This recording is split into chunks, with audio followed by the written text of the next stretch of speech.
Well, thank you for joining today's session, part of our Interstellar Insights Webinar Series inspired by my new book, What's Space Got to Do with It? An Interstellar Guide to Success.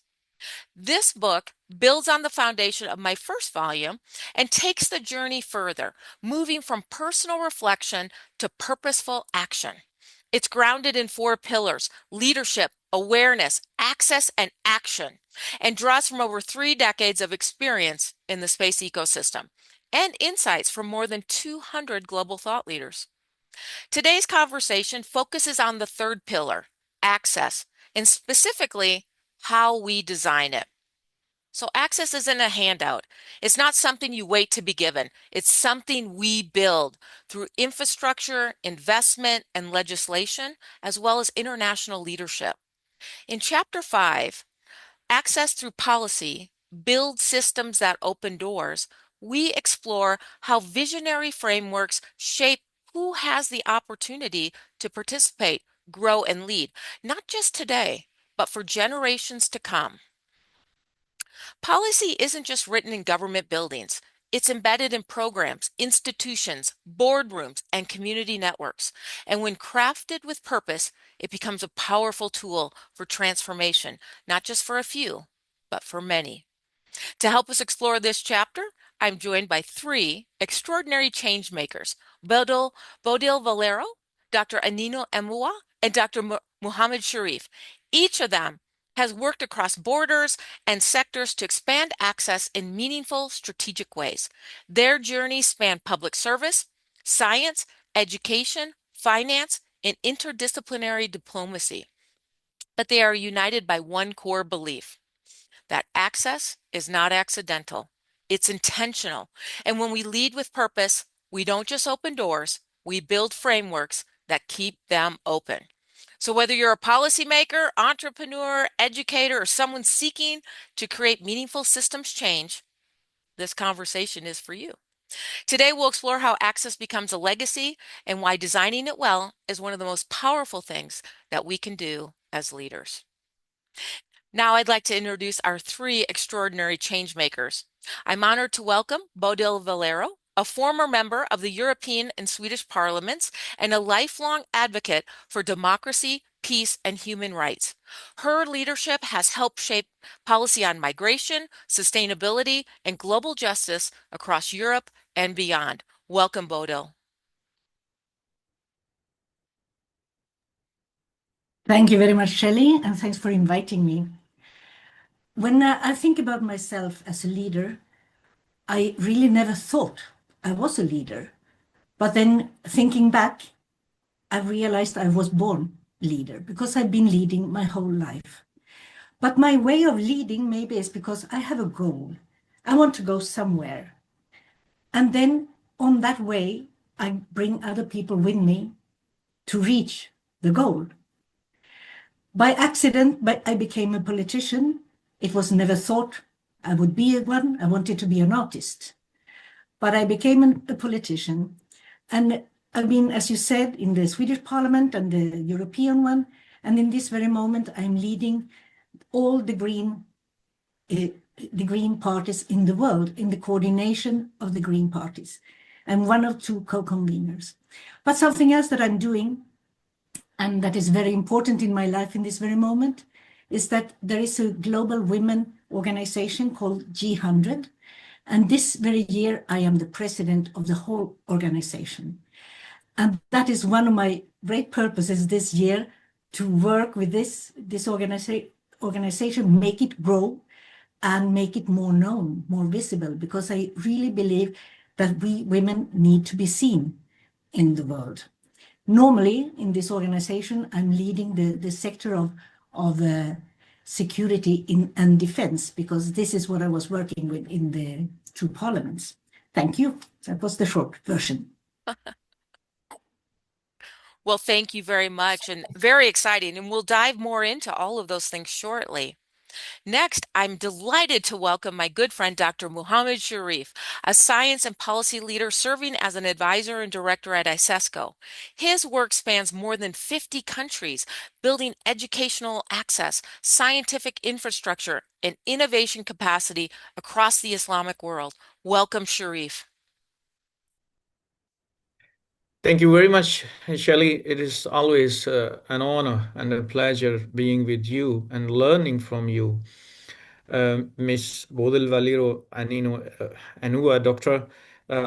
Also, it is pleasure and honor meeting you virtually, and I'm pretty sure that in near future we will meet in person at some common the event or in some common goal to implement in the member countries or outside the member countries. I am Muhammad Sharif. I'm advisor and director of science and technology at ISESCO. ISESCO is Islamic World Educational, Scientific and Cultural Organization. It's just like a UNESCO of Islamic world. Not necessarily that all the countries which are member of ISESCO or the Muslim majority countries. Some countries are even just a 6% of the Muslim community, but they are the member countries.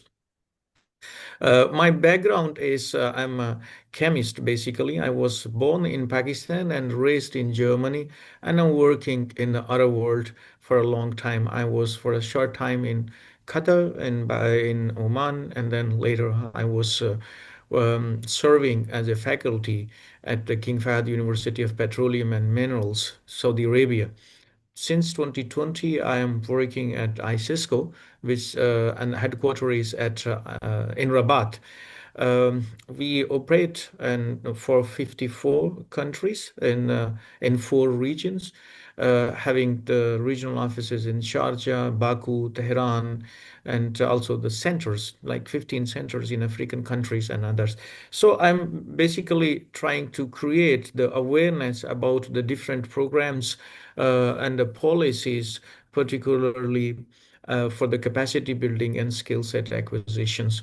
We will talk about more during this session. And again, I'm really honored and privileged to be in this webinar and learning about such a great the leaders as the Miss Valero mentioned that she was not thinking that she is a leader, but there was a leader inside her.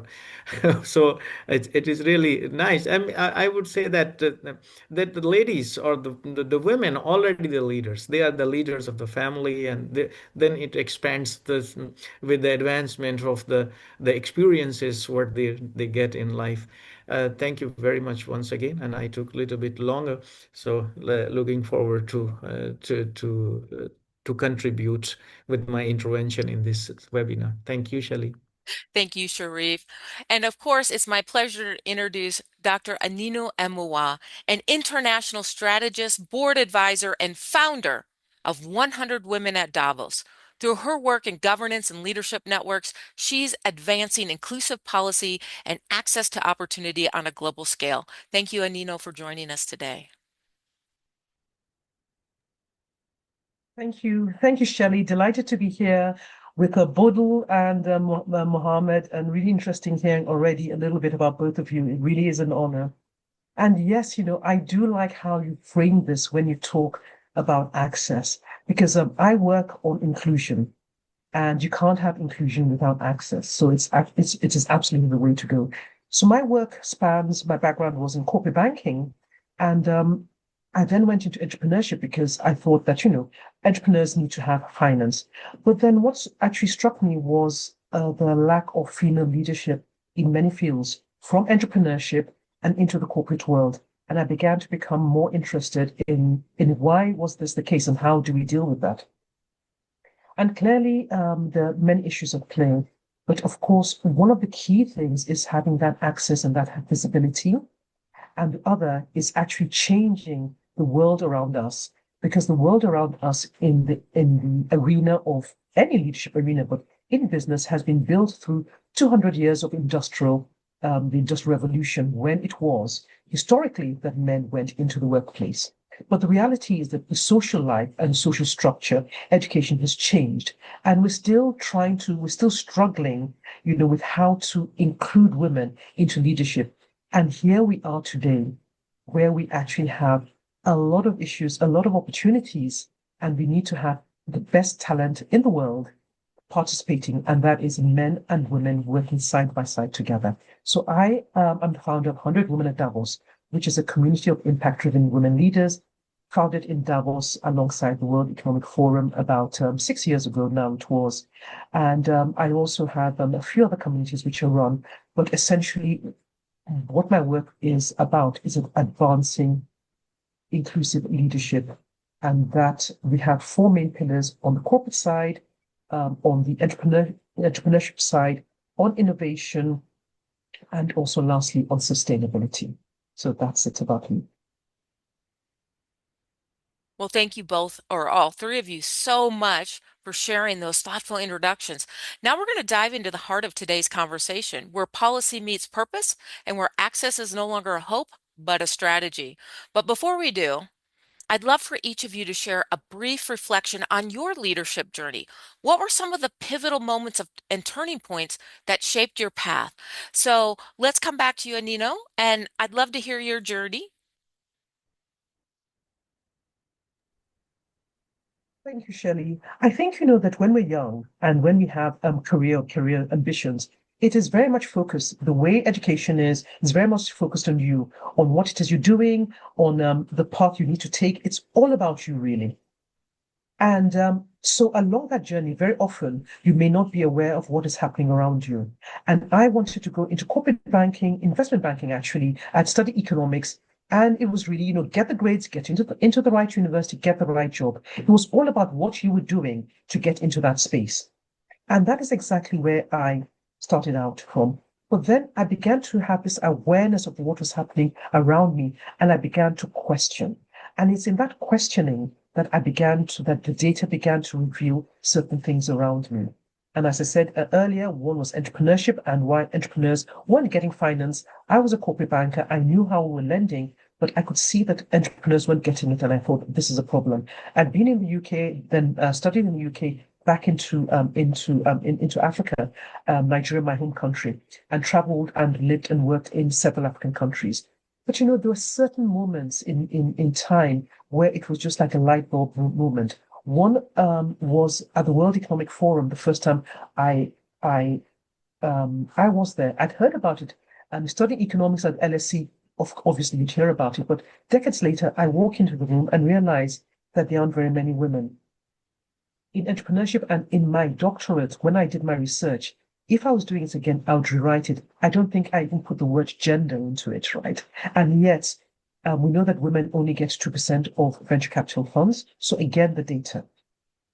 Thirdly was my daughter, who was now who was in business school and was now going into investment banking.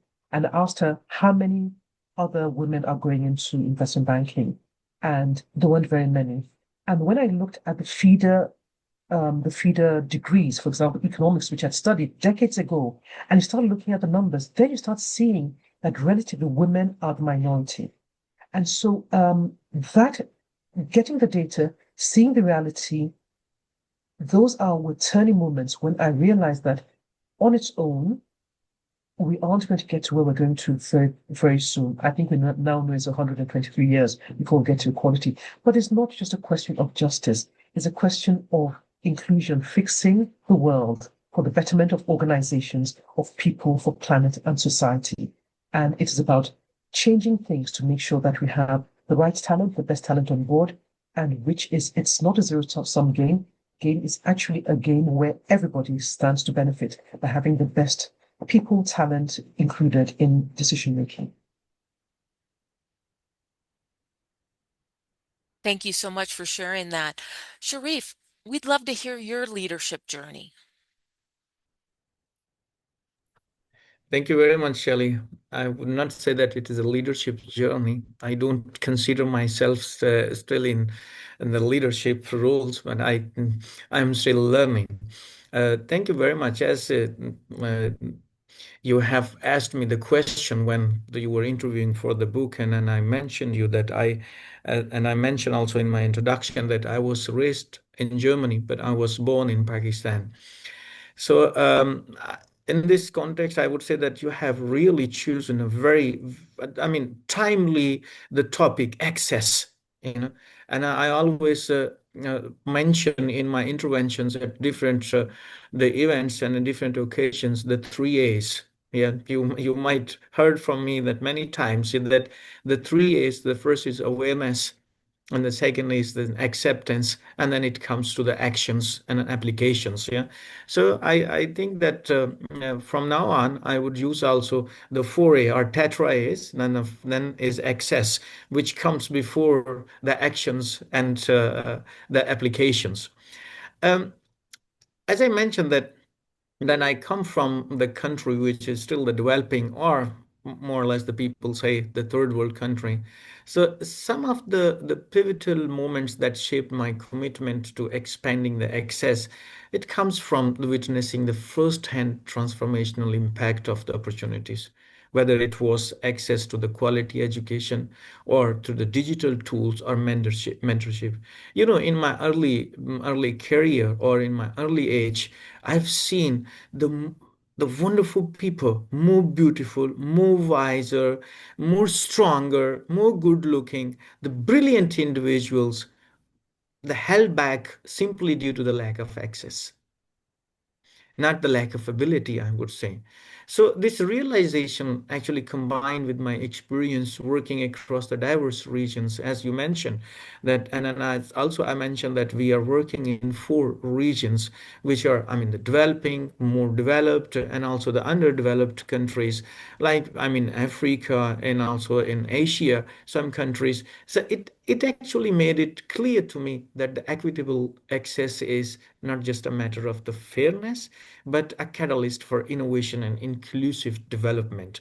You know, these all things brought me to or transformed my commitment to access. And then you have seen that whatever the programs or initiatives or any kind of the events what we are doing at ISESCO and with you, they are more concentrated on access and awareness. Just 4 weeks ago, I'm 5 weeks ago, you witnessed that we gathered like 200 the vice chancellors, presidents, and rectors of the universities from 34 countries in Rabat. So this is actually towards the access to the awareness.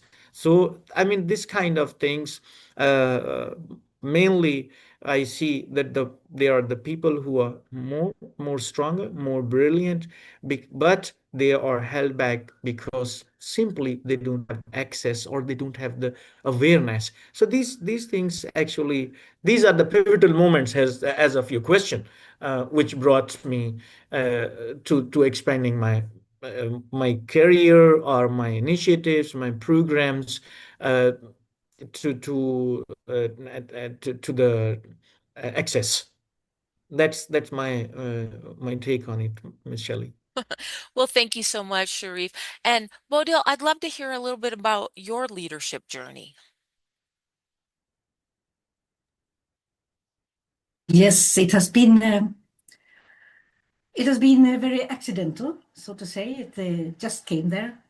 It started in reality. I became a mother and I wanted to start a preschool together with some other friends. We were all families with an artist or musicians or theater background, and we wanted a more creative preschool.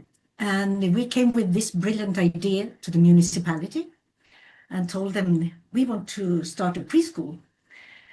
And we will work in it for free. And we will do a lot of things. And they said no.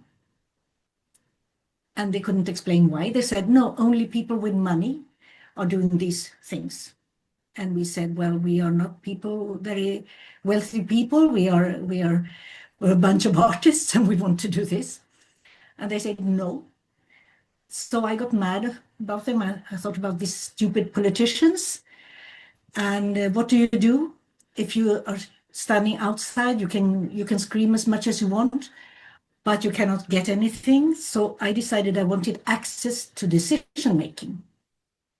I entered into a political party, the Green Party, that was the closest one to me. And we started our preschool because I got the support from my party, because they were already in the municipal assembly and so on. And then when I'd been there for a year or so, I did understand that when I wanted something and I came to the civil servants and explaining that we want to do this, or I was in the board for schooling. And they said, no, you cannot do that. And because the law says this and the law says that. And then I decided I wanted also access to knowledge. And I started to study law. And I became a lawyer, and with specialization on environmental law and on migration. So that is where my journey started. And when I was already in politics, and when I gained more knowledge through the legislation, I knew many times than the civil servants, then really I felt I could also have some power. I didn't have that before, but access to the decision making, access to knowledge, and having more knowledge more than the other ones, that is what opened the ways for me in many ways. And since that time, when I was elected first time in 94, I've been in politics all the time.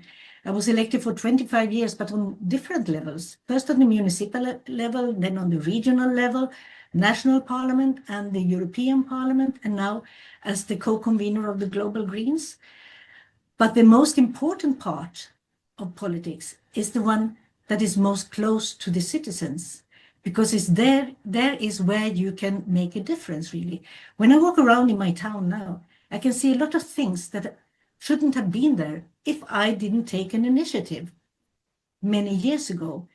And many times when you have taken that initiative, it takes a lot of time before it's realized.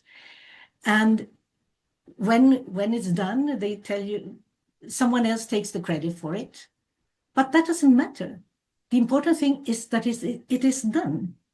What you said 10 years ago, now it's done. Someone else did it, but they listened to you and they took the idea, they thought it was good, and they made it. Because when you're in the decision-making position, they have to listen to you. And that was the best with everything. You can go up to the tribune and you speak, and they have to listen and they have to answer. And when you listen, you argument with the people, they do understand, well, that could be a good idea. I will follow that idea. So that is how I started. And it was really the preschool that started everything. When I started to study law, I had got my second child. I had 1 year of maternity leave, and I started to study during that time, and then I continued. But now, I'm still in politics, and I think I will come back to that later, how I work in politics to get to the result, because the result is what matters for me, really. Fantastic. Thank you. What amazing journeys to start with. I've broken our question into various themes. So the first theme is about access by design, and this is for all three of you. So I want to begin with chapter 5 because access is not given, it's built. And that's the whole theme. And all of you are in chapter 5, which is so exciting. Can you share an example from your work where internet intentional design, whether through policy, programs, or partnerships, helped expand access in meaningful ways? So Sharif, I'm going to start with you because I know that I have had the fortune of being in many of the incredible programs that you've helped lead. Thank you very much. Again, yes, absolutely, you're right that access is not given. I mean, it's built, but it's built, or it is to be built with the cooperation, collaboration, not by the competition, I would say. As you asked me that, I mean, from us, the example, I would say that from my work, which is supported by my organization, actually, I gave the idea, I initiated it, and then I'm really grateful to the leadership of the organization that they accepted. You know, this that is called, and then you are also the witness from this from the day first, that ICESCO Hub Accelerator Program, which I initiated in 2022. through through the intentional design, combining the policy directions, targeted partnerships, and on the ground trainings. Through this program, we have been able to expand access to entrepreneurship tools over 1,800 individuals. My computer. Okay. It's just something that popped up. In 32 countries, this program we have implemented so far in 32 countries, and this wasn't just about delivering content. It was about co-creating the local ecosystem that are inclusive, sustainable, and tailored to the real needs. This program is started from the Kazakhstan and Azerbaijan, and then as I mentioned, that 32 countries with 100, more than 100 doable startups. So this through this program, we created actually the access for 2,000, around 2,000, the students who could have never been able, or it could be limited to get the access to that. And then, I mean, a couple of programs, as you know, we started aerospace symposium and CANSAT model satellite training workshop. Is another program which actually you suggested, you directed, you mentored us to start it. Actually, at ISESCO, it has never happened. So we started aerospace symposium and CANSAT. It's a model satellite training workshops, and then first of it was done in at ISESCO headquarters in Rabat, and then you yourself, some ministers from the member countries, from Burkina Faso, and the Sian Proctor, the astronaut from the SpaceX, yourself, and then many others. They they joined us in Rabat, and then later this program expanded. And then we did it in Burkina Faso, where the 7 neighboring countries that participated. This program then further extended to Turkey, where the 29, 30 countries sent the representatives, the students. This is actually through this we gave the access to around 40 countries. And now this program is going to be held and organized in Almaty in Kazakhstan. We are expecting also the many countries. So this was another program. And then we started also the global the aerospace symposium, and then we started celebration of the women and girls in science, where you remember that we had some, I mean, the vice president and first lady of Azerbaijan, she spoke. The former president of Mauritius spoke. Then even the princess of Jordan, Princess Sumaya, was among the leaders, and some of the European. There was a Marina from Romania, and many others we had in our panel. So these are the programs and the work which actually I started with the support of the mentors, the people like you, and also the support of my organization, who accepted actually this these ideas. And then, as I mentioned, that we started the first time this space science applications, and then I gave the suggestion. I requested the organization to establish a department of space science applications, so we can give the more access to the to the cutting edge technologies in space sciences to the member countries. And one of the best participation, we brought 500 participants from the different countries to IAC in 2023 in Baku. And then trust me, when these people, I'm 198, the students we just gathered from the African countries in Morocco, and then chartered a plane to take them to Azerbaijan. And then when they were boarding, I saw the people were having the tears in their eyes. They said that this we could have never imagined to participate in this kind of the gathering of astronautics, astronauts, and so on and so forth. So this is actually the access what we are working. As I mentioned earlier, that I say that 3 A's, and I would say that now it is the fourth A. So it is the awareness, and then which is directly related and connected to the access. And when access is there, then is acceptance, and then application. So that's that's our role, and then that's our the little contribution. creating the access for the individuals who are, again, going back to the first question, who are lacking the access, or who are more hard, more talented, but they lack the access. So we are now creating the awareness and access through the few programs what I just mentioned to you. Well, thank you so much, Sharif. And it has been a pleasure joining you in the amazing leadership at ISESCO, His Excellency, the Director General, for all the incredible programs. And I know many of those young students and entrepreneurs that went through the program, they still reach out to me. And so that drop in the ocean that you've created is continuing to ripple, because now those individuals are now going on to go into the aerospace industry. They're encouraging others. So you're creating a massive ripple transformation. So thank you. Bodil, I'd love to learn more about um, your work in intentional design, because you have the policy, but you're also working with programs and global partnerships. So what's some ways that you're expanding access in meaningful ways? When I think about this question, I was saying, well, in reality, to reach result, as I told you before, I do want a result of what I do. And so I designed my own way to reach there. And sometimes it takes a long time. And I wanted to share an example of when the first moment when I elaborated this strategy to get to the result. It was an environmental question. It was in the Canary Islands. I was working with a European parliamentarian as her secretary. I had already finished my law school, and so I was an environmental lawyer.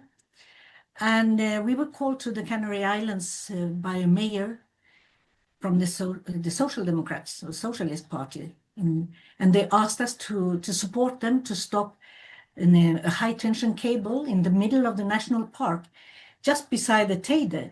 Teide is the big volcano in the Canary Islands.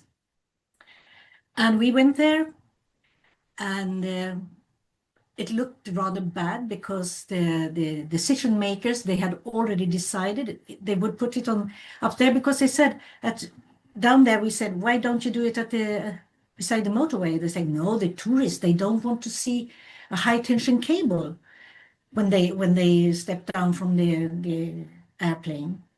So they circled around a little small village with all these high tension cables just around the village, and they put it up around the Teide, and then down to the south, where all the golf courses and things, like all the tourists they are.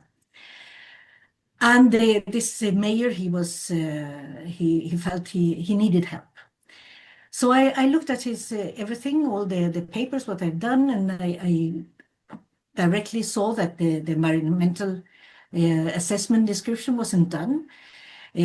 So I could start to complain about a lot of things. We threatened them with taking Europe there, so that they would make a stop for this tension, for this cable, and that gave us some time. But during that time, so what I did was I used legislation, I used knowledge, because I also invited a lot of researchers from different areas. I spoke to the company that was supposed to receive or to transport the electricity, and I spoke to the workers in the company. I spoke to a lot of people there. I spoke to the politicians, all of them, all parties. And we found a lot of different partners in the business and everywhere. They were also against it. And we worked for 3, 4, 5 years, and media. We also worked with media, of course. And it ended up with a huge manifestation, 700,000 people in the capital of Tenerife.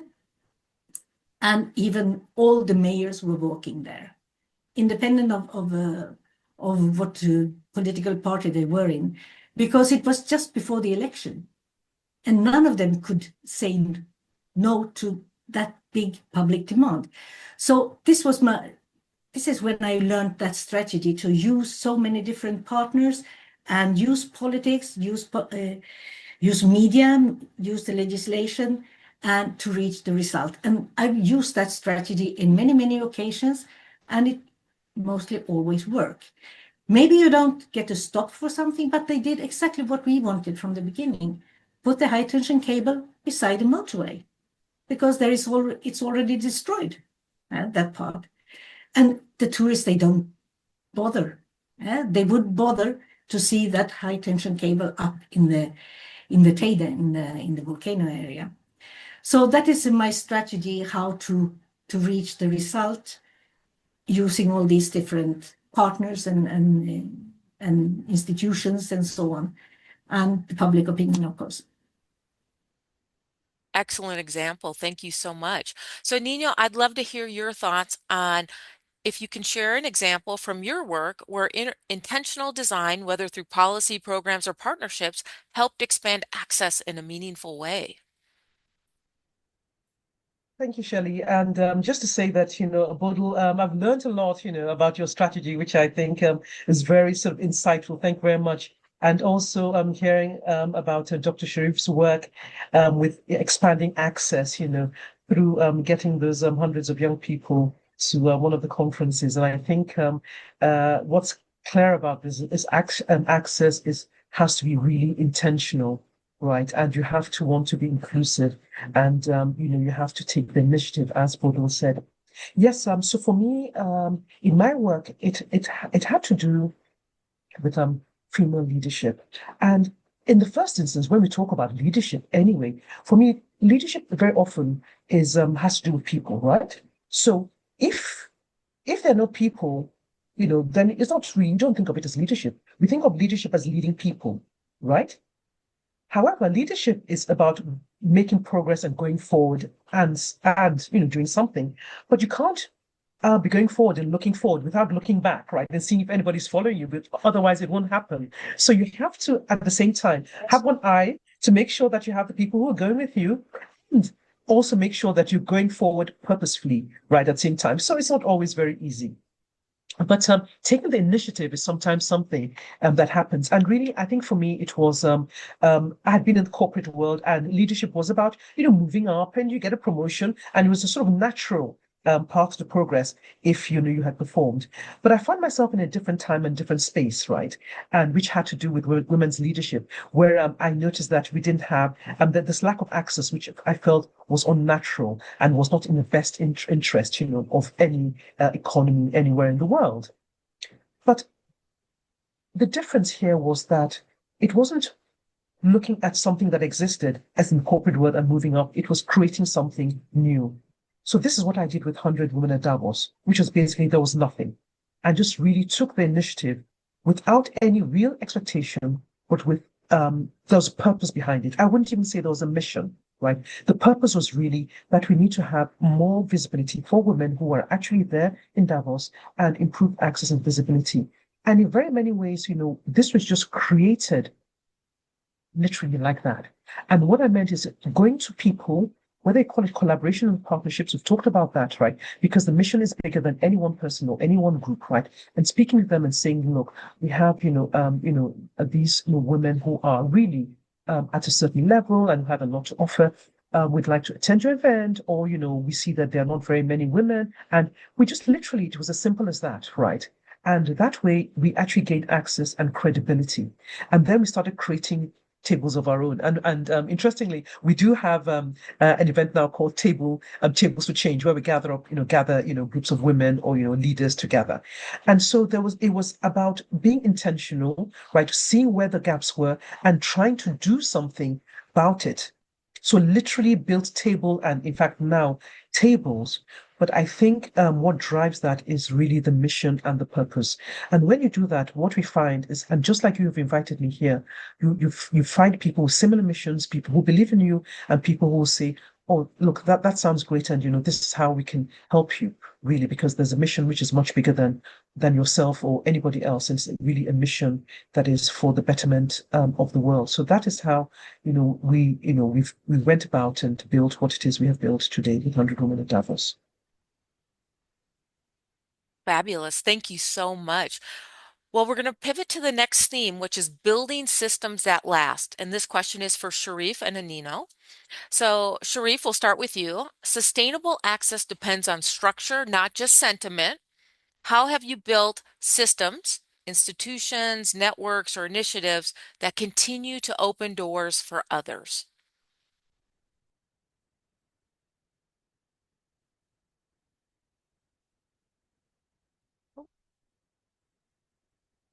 Oh, Sharif, if you can unmute, please. Yeah. Thank you. Thank you, Shirley, again for this the important question. And then when I saw this question, I was thinking that how to correlate to my work. Yeah. So I would say that I mean we at ISESCO strongly believe that sustainable access depends on the structure, not just sentiments or just the talking or declaration, etc. One way I have worked to build that structure is by institutionalizing access through initiatives.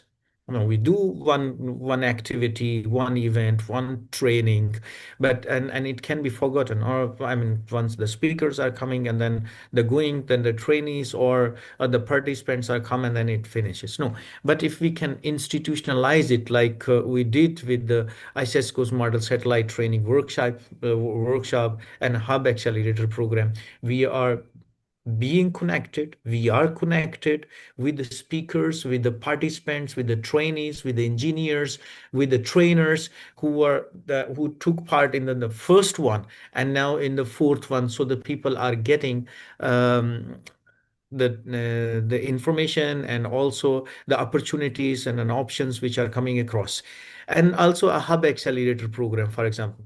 These aren't, I would say, one-off efforts. They are embedded within the framework that involve the institutions, we involve the universities and the local ecosystems. We have also prioritized the building regional networks, connecting young innovators, researchers, and policymakers. Like in accelerator program, I would like to mention that we have in each country we have one national lead. So this is how we are combining the people. So now we are not creating access and awareness for the entrepreneurs or the students or the youth who just want to have or have the intention to start their own businesses.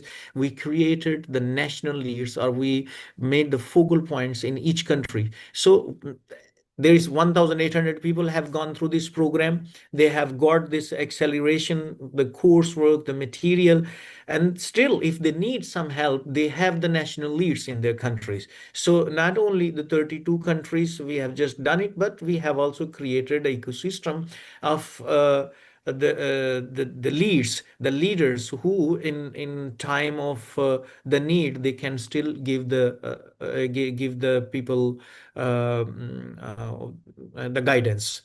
And so and this way, the access continues through the shared ownership, I would say. The goal has always been to move from isolated interventions to the systems that endure and evolve longer after the program ends. So this is how we are trying to keep the program sustainable and also the keep on going. The same we are doing with the food security program, and we started one the food security challenges and opportunities in the Sahel region. And the same way, we are trying to bring the people closer to each other. So this is a way of access and then having access to each other to share their experiences and also the opportunities which are coming in future. So this way, the people are in connected, and then the outreach is becoming easy, and the new opportunities. The way I mean, today I'm knowing Miss Anino or Dr. Anino and Miss Bodil. So this is also the access. So at the start, as I mentioned, now I am planning to invite you also to the next the international international event or international gathering. So at the end, I would have the opportunity. I would get this chance to invite you and then come and then share your experiences with our youth. So this is how you are creating access, and then and we all are doing the way. So this is a way to keep that sustainable, if I can, or if I could the respond to your question, Shelly. Thank Thank you. you so much, Sharif. That's wonderful. And that is part of this, is that the wonderful change makers in this book can collaborate and create even more change and opportunities. Anino, I'd like to ask you that same question. How have you helped build systems that continue to open doors for others? I'd like to start by going back to what Dr. Sharif said, which I think is critically important, where he said that it's not just about having those events and programs and things, right? Because after a while, it gets lost. You have to bring it all together. And they have done that, ISECO's done that through the community, right? And this is exactly what we do through our community of women. So it's when you think about organizations and organization structure, you think of all the structures and processes, right? They are important, right? But there's some that you don't see, but really are key. And for us, community is key. So the first thing is building a strong community, which we've built intentionally, which we haven't built, we built organically and not forced it to happen. That way, you have the culture, you have the standards, you have the impact, you have people who have the same vision, right? It's slow, it takes a long time, but then you then have that firm foundation. So for us, that structure is the community. Now, the community now consists of individuals, and what do they benefit from that community? But we find that, once you build intentionally, very often they're looking at what they can give, right? So that's one thing. The other thing is that once you've done that, then you've built yourself, what we'll call a brand. So people know about you and know about you institutionally. And that is what we can take, because we know that whilst change happens with individuals and giving them access and opportunity, but to real change is when policies and organizations change. That is where access really happens, where you can scale up. So that way, because of the brand, because we get known, because of our reputation, we can approach bodies. I had the opportunity to speak at the United Nations General Assembly, which, if many of you wouldn't know, it's governments, it's NGOs, and not private sector. Very few private sector get to speak there. But they had known about us and invited us to speak on AI and AI inclusion, right? And so in that room where there were dozens of prime ministers, heads of state, and all of that, right? You then bring the strength, right, and your reputation in order to make change happen, because you have policymakers who are listening to you. And also with organizations we deal with as well, they have heard and they have heard reputation. So community is important, right? And then using that to reach out, right, into organizations and governments and international development organizations is what really has helped us to get to where we're going, as well as other partners that we're collaborating with as well. So these are really some of the ways in which we brought structures, processes, and the third one actually is when you're making change from the way things are being done, right?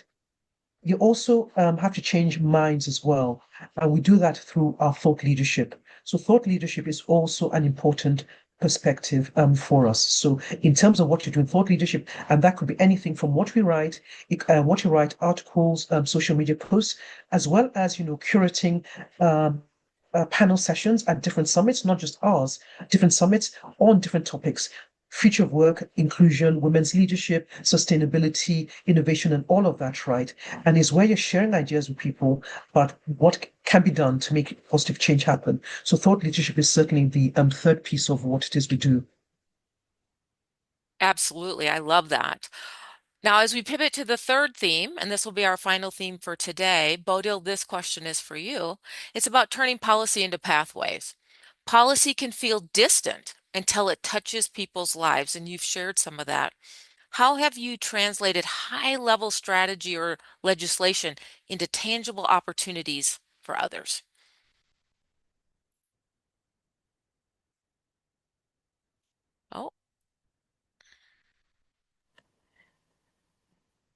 now fixed. Before I answer, I just wanted to comment on something that Mohammed said just a moment ago about the food security, because as I said, I work with security and defense, but in our wing we work more on human security, and food security is really one of the main aspects there for the whole planet in this moment. And just the other day, with my part of my wing, the Spanish-speaking wing, part of the wing, they just want to also to organize a webinar on food security, because this is really a very important question. So maybe I will be back to you on that. And also to Anino, I think it's very interesting if we can collaborate with the G100 and you with the women in Davos, because we also have a group of G100 working with Davos. So I would like to make this possibility, take this possibility to extend our hands for a common work.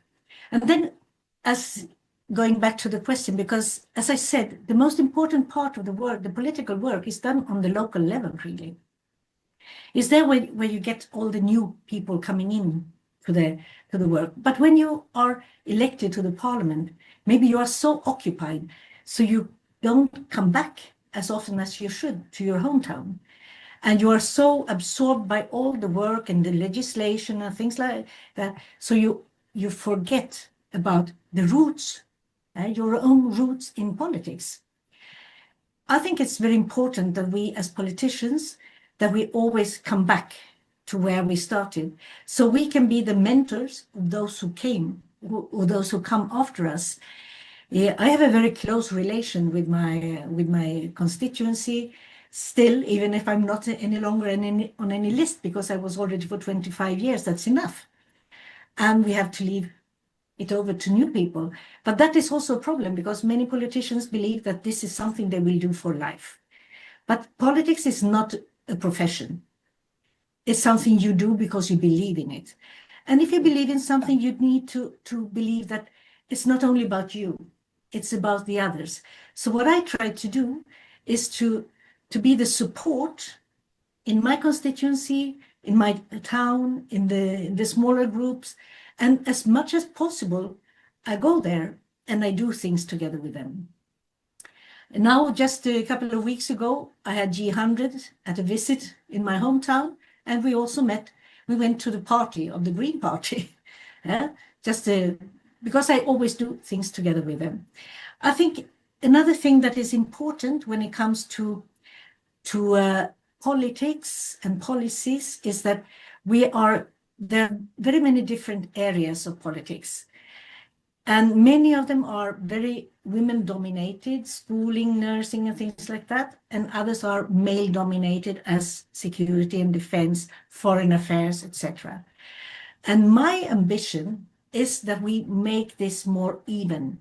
So we have more women in male-dominated areas and more men in women-dominated areas, because we need a balance. We need men in nursing and schooling, and we need women in security and defense, in foreign affairs. So that is one of my main tasks, really, to when I go out and speak to young people, when I go out to speak in my constituency or in the universities and so on, to tell young people and young women that they should go for security and defense. They shouldn't just leave it to someone else because it's difficult, or we're more peacemakers maybe. But security and defense is also all the part of human security. So we are very much needed in security and defense, and in these hard parts of and as in economy. Women are also very much needed in economy. So that maybe is my what I would like to say when it comes to politics and the connection with the local communities like that. Excellent, thank you. Well, now we're going to enter the lightning round. So for each of our wonderful thought leaders, this will be our last question. What's one piece of advice you would give someone who's ready to take action in their career community, but they're not sure where to start? So Nino, I'd love to hear your thoughts first. It might sound strange, but start exactly where you are. Right? What is within proximity is the first place to start where you're not sure. Because where there's proximity means that you have some level of influence. So start from there. And very often we overlook, right, the kinds of skills that we have, and we're trying to acquire. We think we need these skills or that skills. The skills that you have already are enough to launch you. The thing that will take you and would allow you to continue and to grow and to expand is that you have to have a passion, right? So start from proximity. You have the skills, you will keep learning, and where you have passion. If you don't feel you're not too keen on it, and you think I should do that, it's not going to take you very far. To really make real change happen, you have to have a passion for it. So you can hear from Bodil anyway. Fantastic. Sharif, what's one piece of advice you would give someone who's ready to take action? You know, to have anything, I mean, my advice or the statement, and I would say that the coming to any um, uh, exciting action or say exciting idea to opt any new challenge is not a linear. It has always the the the ways and then hurdles and then ups and downs. So as I would continue the what Dr. Anino said, that start where you are. I mean, nothing is a linear. Start where you are and listen deeply. Listen and build the first bridge, because the real change begins the moment the vision meets the aspiration. So this is what I would say. I mean, that's what I am also doing, and I did, coming from the different background and making the space access for everyone. When I started the space, so this is a piece of the advice or the statement, but I would say that now why we are in the space, why ISESCO or myself is deeply involved. Everyone can maybe let me put in this way.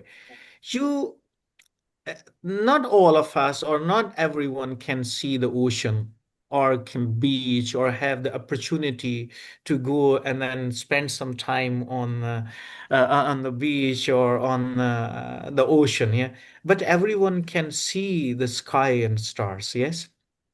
So why not the giving this access or trying to be the part of that effort, which can give the people access to see the space or put or to find out the career opportunities in the space. So that's what we are trying to show the more people, the more the skies and the stars, and also the from the skies and star to look at the ocean.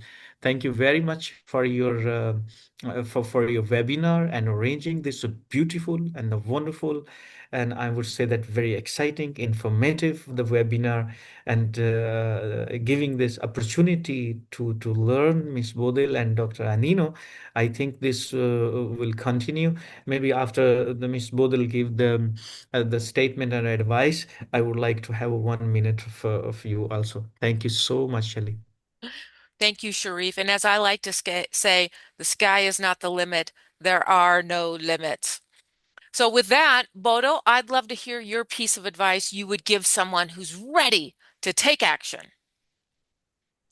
I used to say that if you are in politics, at least, but more or less everything, I think, you have to have patience. I say politics is like you put a seed in the ground, you start to water it, and you water it, and you water it. Maybe you find someone else to help you to water it because you're away or whatever. You need allies to keep that seed growing. It starts to grow, it grows more and more, and suddenly there is a big flower, beautiful flower. But it takes time. It takes time. And you have to have a lot of patience. But if you really want something, little by little, you will get there. Little by little, you will get there. But then I wanted to say something because you said something, Mohammed, and then I thought about a phrase. It's a poet, a Spanish poet, and it has been my My guiding principle since I came to Spain in the 70s, in the end of 70s, and I started to learn about Spain and the literature and so on. It's the poet is Antonio Machado, and he wrote a poem that is called Caminante no hay camino, se hace el camino al andar. And this, in roughly translated as traveler or walker, there is no way. The way is being done while you walk. And this is more or less how my life has been. There is no clear route. It's like that. But you always come forward. It's a very beautiful poem. That's for me. Thank you. And thank you, Shelli, for everything. You're all very welcome. Well, what a powerful and illuminating conversation. Today's dialogue reminded us that access is not something granted, it's something we design. Through the insights of Bodil, Anino, and Sharif, we saw how policy becomes more than a set of rules, it becomes a framework for inclusion. It becomes the infrastructure that shapes who gets to participate, who gets to lead, and how future generations rise. Access doesn't begin with open doors. It begins with vision. It begins with leaders who choose to challenge old systems and build new ones. When they write laws, they launch programs, they convene networks, and they create spaces that didn't exist before. And as we've heard today, that work is happening across parliaments, boardrooms, classrooms, and entire countries. You're lost. I couldn't hear you. The last sentence I didn't. Oh, let me give that to you. Thank you. So, as we heard today, that work is happening across parliaments, boardrooms, classrooms, and entire countries. Whether you're shaping policy, leading an innovation, mentoring a new voice, or simply rethinking what's possible in your space, you are builders of access. And that work matters because when access is built with purpose, it becomes a legacy that lives far beyond a single moment or career. So as we close today's conversation, I invite you to carry this forward, not just as insight, but as a catalyst for action. Think of one idea that stayed with you, whether it was the reminder that access is intentionally built, the example of turning policy into pathways, or the vision of systems designed to serve others long after we're gone. Act on it. Revisit a program. Question a process. Invite a new voice into the room. Because building access doesn't always start with sweeping reforms. As our leaders have shared, it starts with small, strategic choices that shift who gets to be seen, heard, and included. Bodil, Anino, and Sharif, you are wonderful examples of what's possible when we choose to lead with purpose. So may this not be the end of our session on access, but it's only the beginning of a framework that you can shape. I hope you'll continue the journey, and I hope our listeners will continue the journey. Thank you all once again. I'm Shelli Brunswick, and until next time, I look forward to seeing you around the galaxy.